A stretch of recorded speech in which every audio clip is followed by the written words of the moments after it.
sebuah kantor bank yang tampak biasa saja di kota Medan, sebuah tindak pidana sedang direncanakan secara cermat. Bukan perampokan bersenjata, bukan pula serangan terhadap sistem komputer. Kejahatan ini jauh lebih tersembunyi. Pemalsuan angka di dokumen resmi, penggunaan tanda tangan yang tidak sah, dan penyalahgunaan kepercayaan publik demi keuntungan pribadi. Inilah kasus korupsi kredit KPR fiktif di PT Bank Sumut Kantor Cabang Pembantu, Melati, Kota Medan. Sebuah skandal yang baru terbongkar 12 tahun setelah perbuatannya terjadi. Bank Sumut bukan bank biasa, didirikan pada 1961 sebagai tulang punggung keuangan daerah Sumatera Utara. Bank ini telah berkembang menjadi BUMD yang memiliki reputasi baik. Penghargaan Top BUMD Awards 2024 menjadi bukti kepercayaan yang diberikan pemerintah daerah dan masyarakat kepada institusi ini. Namun, di balik reputasi yang baik tersebut, terdapat kelemahan nyata di tingkat operasional paling bawah, kantor cabang pembantu yang tidak mendapat pengawasan yang memadai. Pihak yang terlibat dalam kasus ini tidak ada keterlibatan direksi, dewan komisaris, atau komite audit di tingkat korporat. Penyimpangan terjadi sepenuhnya di level operasional KCP, dan inilah yang menjadi bukti bahwa sistem pengawasan dari atas tidak berjalan dengan baik.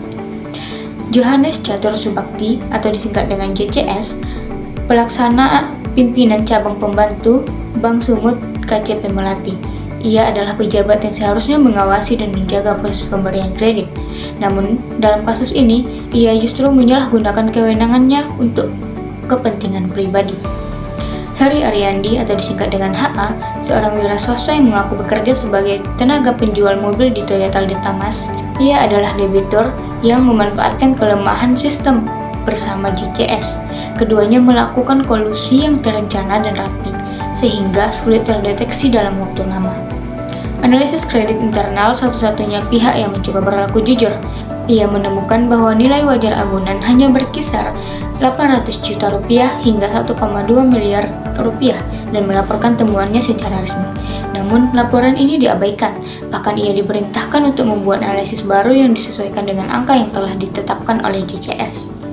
Tidak ada akuntan publik eksternal yang terlibat dalam kasus ini. Kasus ini merupakan penyimpangan internal yang tidak terdeteksi oleh mekanisme pengawasan manapun selama lebih dari 1 dekade. Kronologi pelanggaran. Tahap 1 yaitu rencana yang dimulai dari survei pada Januari 2013. Heri Ariandi datang ke Bank Sumut KCP Melati dengan tujuan mengajukan kredit pemilihan rumah atau KPR untuk sebuah rumah kos di Jalan SM Raja 12 Gang Keluarga, Medan. Harga kesepakatan dengan pemilik rumah adalah 900 juta. Namun, nilai kredit yang ia inginkan mencapai 2 miliar rupiah, lebih dari 2 kali lipat harga sebenarnya. Yang lebih mengejutkan, survei lapangan dilakukan sebelum permohonan kredit tertulis diajukan secara resmi. Hal ini bukan sekedar tidak lazim, ini merupakan pelanggaran terhadap prosedur paling mendasar dalam proses pemberian kredit. JCS selaku pencapaian sudah mengendalikan jalannya proses bahkan sebelum formulir resmi diisi. Tahap 2, pemaksaan angka yang tidak sesuai. Analisis kredit menyerahkan laporan yang jujur. Nilai wajar agunan berkisar 800 juta hingga 1,2 miliar. JCS menolak laporan tersebut dan memerintahkan, buat analisis baru, sesuaikan dengan plafon 1,8 miliar rupiah. Dalam dokumen kredit yang akhirnya ditandatangani, nilai agunan tercantum sebesar 2,6 miliar rupiah, hampir 3 kali lipat harga transaksi yang sebenarnya. Tahap 3, identitas debitur yang tidak dapat diverifikasi. Heri Ariandi mengaku memiliki usaha persewaan dan jual beli mobil. Ketika tim analisis melakukan verifikasi lapangan, usaha tersebut tidak ditemukan. Slip gaji sebagai tenaga penjual mobil pun tidak pernah diserahkan. Kemampuan finansial untuk membayar angsuran kredit miliaran rupiah tidak dapat dibuktikan secara sah. Namun, JCS tetap menyetujui kredit tersebut. Dana dicairkan sebesar 1,717 miliar rupiah. Dari jumlah itu, hanya 700 juta yang digunakan untuk membeli rumah kos. Sisanya, sekitar 1 miliar rupiah digunakan untuk keperluan yang tidak berkaitan dengan tujuan KPR. Mengapa kasus ini bisa terjadi? Kasus ini bukan semata-mata karena perilaku pelaku. Ada kelemahan sistem yang memungkinkan tindakan ini terjadi. Tidak ada prinsip 4I's yang efektif. Pejabat memiliki kewenangan tunggal untuk mengesampingkan hasil analisis kredit tanpa persetujuan pihak yang independen. Proses verifikasi debitur yang lemah. Tidak ada prosedur yang mewajibkan konfirmasi lapangan sebelum kredit besar disetujui. Tidak ada sistem peringatan dini untuk kredit bermasalah. Kredit yang macet setelah 5 kali angsuran tidak segera memicu audit mendalam. 5 prinsip GCG yang dilanggar.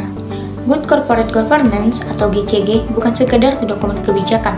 GCG adalah komitmen sebuah institusi kepada publik bahwa ia akan dikelola secara jujur, bertanggung jawab, dan adil.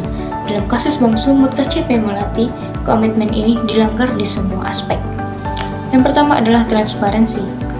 Nilai agunan 800 juta rupiah diubah menjadi 2,6 miliar rupiah dalam dokumen resmi. Laporan jujur dari analisis kredit disembunyikan. Profil keuangan debitur dibuat seolah-olah memenuhi syarat.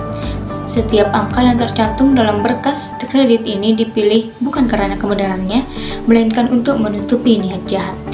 Accountability, CCS memiliki jabatan dan kewenangan sebagai pencapen, sekaligus tanggung jawab yang melekat padanya.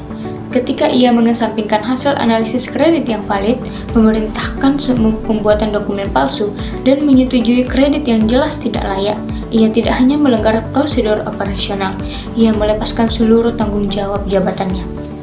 Responsibility. Bank Sumut bukan sekedar lembaga bisnis yang mengejar keuntungan. Sebagai BUMD, bank ini merupakan instrumen pembangunan daerah. Dananya adalah uang rakyat Sumatera Utara. Setiap rupiah yang bocor ke tangan pihak yang tidak berhak adalah rupiah yang seharusnya mengalir untuk kredit usaha kecil. Independence. Analisis kredit telah berlaku jujur dengan menyerahkan laporan yang benar. Namun, ia tidak dapat berbuat banyak ketika atasannya sendiri yang memerintahkan pemalsuan data. Tidak ada komite kredit yang independen. Sementara itu, calon nasabah lain yang jujur harus bersaing dalam sistem yang ternyata dapat dimanipulasi dari dalam. Pemegang saham, yaitu pemerintah daerah dan pada akhirnya masyarakat Sumatera Utara, menanggung kerugian akibat permainan yang tidak jujur. Dampak dan akibat dari skandal. Dana publiknya hilang. Sebagai BUMD, kerugian 1,23 miliar merupakan kerugian rakyat Sumatera Utara, bukan sekedar angka dalam laporan keuangan bank. Program perumahan rakyat yang disalahgunakan, fasilitas KPR yang seharusnya membantu masyarakat memiliki tempat tinggal justru dijadikan alat untuk menggembungkan nilai kredit secara tidak sah. Lamanya penyelesaian hukum melemahkan efek jerah. Kejahatan yang baru terungkap setelah 1 dekade yang memberikan kesan bahwa tindak pidana perbankan memiliki peluang untuk tidak terdeteksi dalam jangka panjang. Kesimpulan dan tanggapan. Kasus Bank Sumut KCP Melati mengajarkan bahwa tindak pidana di sektor perbankan tidak selalu tampak secara dramatis. Kejahatan ini bisa berlangsung diam-diam, bersembunyi di balik dokumen yang tampak resmi dan tanda tangan yang terlihat sah. Pada akhirnya, kasus ini bukan hanya tentang Johannes Catur Subakti dan Heri Ariandi. Ini tentang pilihan. Pilihan untuk berlaku jujur atau tidak. Pilihan untuk membangun sistem yang kuat atau membiarkannya tetap rapuh. Dan dalam pilihan-pilihan itulah masa depan kepercayaan publik terhadap lembaga keuangan daerah dipertaruhkan.